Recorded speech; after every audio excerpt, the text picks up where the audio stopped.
le informamos que el presidente de la República, Enrique Peña Nieto, recibió al primer ministro de Canadá, Justin Trudeau, en un acto que confirma la estrecha amistad entre nuestros países.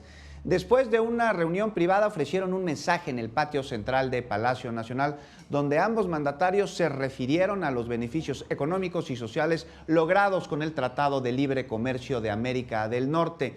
En su discurso, el primer ministro de Canadá negó que su país abandone la mesa de negociaciones del Tratado de Libre Comercio de América del Norte. Escuchemos qué se dijo.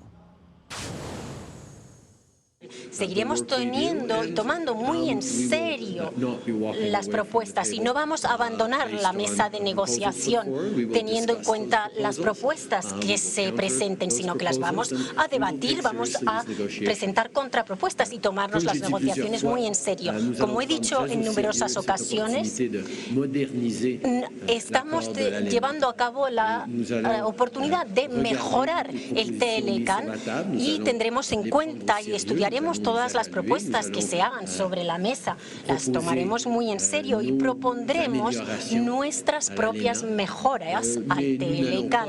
Será importante que este acuerdo sea positivo y bueno para las tres partes.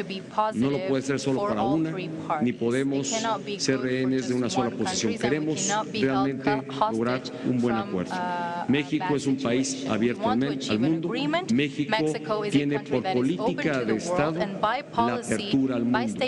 Y por eso no solo estamos trabajando en la renegociación del Acuerdo de Libre Comercio de Norteamérica, también nos estamos abriendo a otras regiones del mundo a través de mecanismos que permitan la expansión y diversificación de nuestro comercio.